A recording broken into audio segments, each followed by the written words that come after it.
Good day, thanks for joining us. Our top story this hour: the mother of a man ambushed and shot in Tiroche Castries on the weekend is in search for justice as her son fights for his life. The victim, Anthony Mangal, was shot multiple times by unknown assailants, according to relatives.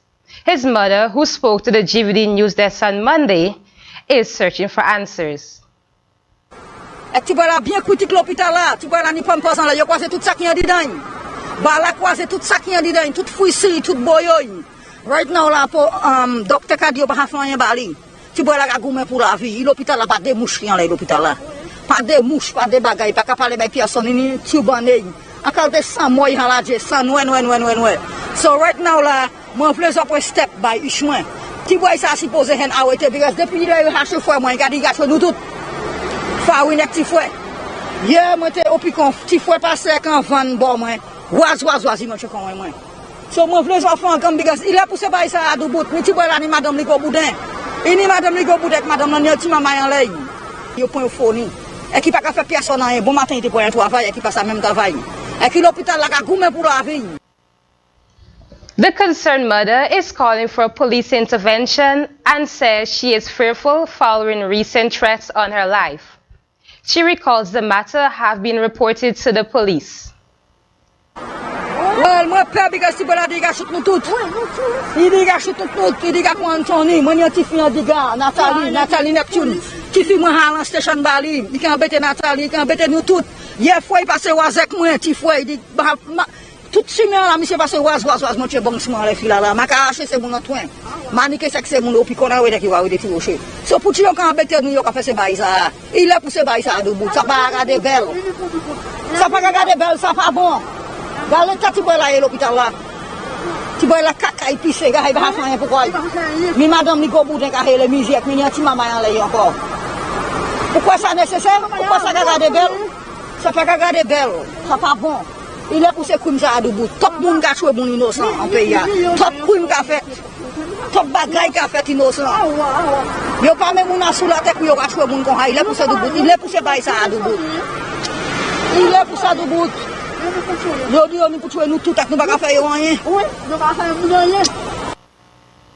The Deputy Prime Minister is responding to fears that St. Lucia may face travel advisories from the United States and other countries due to high crime. A Level 2 travel advisory has been issued for the Bahamas by the United States Department of State following 18 homicides in that country since the start of the year. The advisory released on Friday, urges travelers to exercise increased caution, citing concerns about crime, particularly in Nassau and Grand Bahama. Responding to the bloody start to the year on island, Ernest Hillier highlighted that the crime problem was affecting the entire region. However, he says government continues to work with the police to find solutions. Hillier spoke Monday in the briefing room. Tammy Frederick reports. With an economy heavily reliant on tourism, the recent increase in violence continues to be a major concern.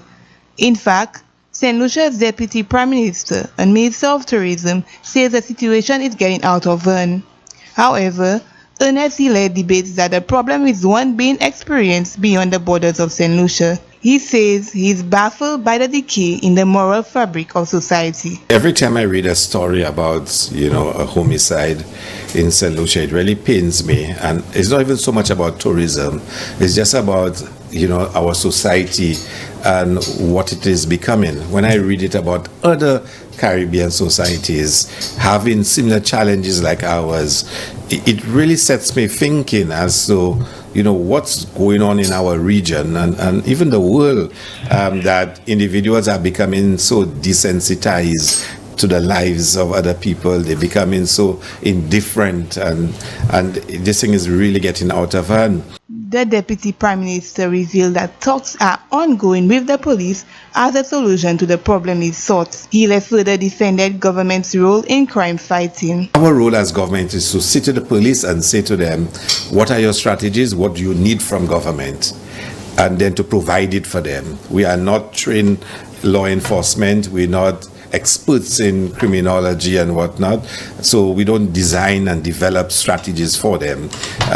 But they have to come up with it, and they have to ask for the resources, and we have to find a way to provide as much as we can. Everybody can share their view as to how they believe this problem should be dealt with. I have my own views, so like I said, it's not a learned view because I'm not a trained law enforcement officer. I have my own views, and I can tell you that because of my own background and my own groundings, I'm less enforcement and more social intervention. I mean, I'll make it very clear. According to Healy, a singular approach will not solve the problem of crime. From the Gvd News Desk, I am Tammy Frederick reporting.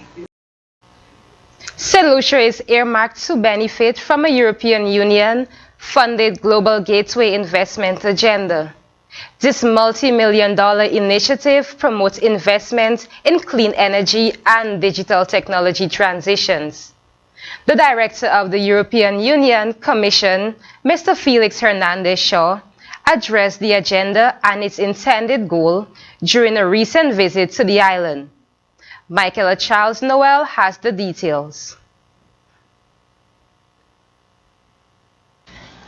The EU-funded Global Gateway Investment Agenda promotes investment projects to help address the infrastructure needs of Latin America and the Caribbean region. It also focuses on creating local added value and promoting growth, jobs, and social cohesion. The investment agenda revolves around a fair green transition, an inclusive digital transformation, human development, health resilience, and vaccines. Director General of the European Union, Mr. Felix Shaw, says the agenda will make available dedicated resources targeting Eastern Caribbean states. We've been speaking to the Prime Minister, and we will exchange with the government now with some of the ministers. We're here to continue the work that we started in July in Brussels in the European Union CELAC Summit, where the heads of state and government of both regions, Latin America and the Caribbean and the European Union, met together for the first time since 2015. And we agreed to promote an investment agenda in the Caribbean and in Latin America.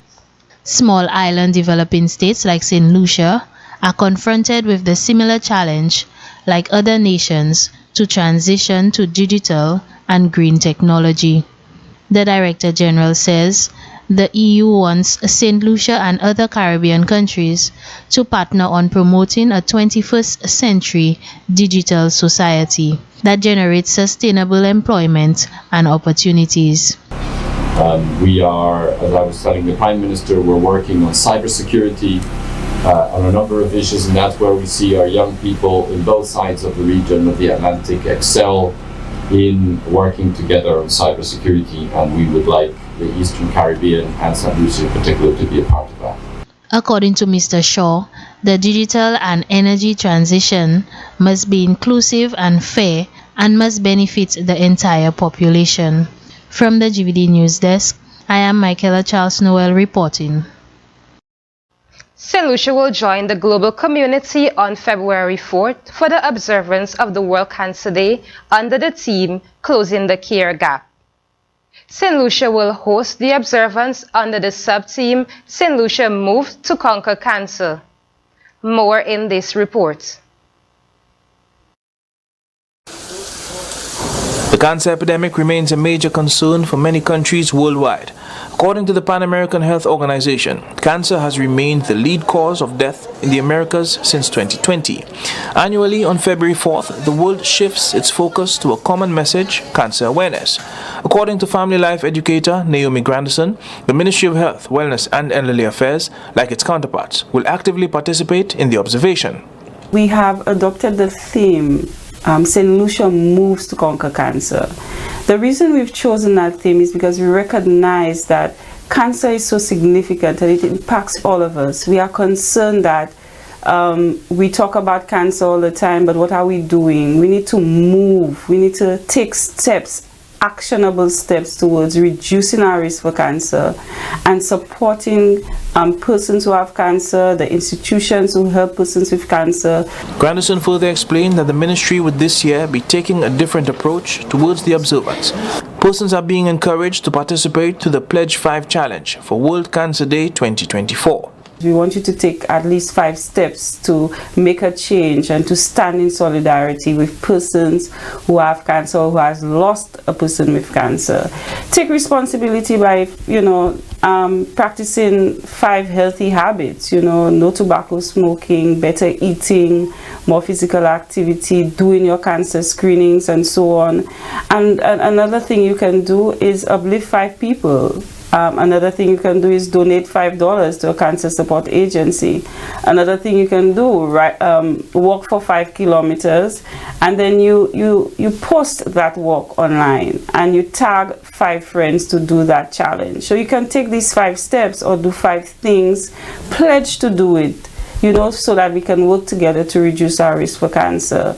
Senior Medical Officer for Non-Communicable Diseases, Dr. Shana Sir-Filbert, has on many occasions described the grim reality caused by the cancer epidemic in St. Lucia. However, on a positive note, Dr. Sir-Filbert is praising the recent increase in interest by both the corporate sector and the public in participating in key physical exercise-based activities as the island works towards a healthier nation. We've seen the numbers at the walks. We've actually had annual walks so far because we launched in September 2022, and we've seen the numbers, the visibility of the activities and so on. So we're very happy with that. We're hoping that St. Lucia Moves is able to raise awareness of the value of physical activity, but not just physical activity, of just general wellness, eating well, having proper rest, etc., because all of those things come together to keep us healthy, to keep us fighting the non-communicable diseases. The Ministry of Health is also appealing to the corporate sector to encourage and create opportunities for staff to participate in the cancer screening process. Some of the activities for this year's observance are being hosted through a collaboration with organizations such as the St. Lucia Cancer Society. For the Communication Unit of the Ministry of Health, Wellness and Elderly Affairs, I'm Santa Justin. That's the news this hour. I am Makiba Eiffel. See you again next time.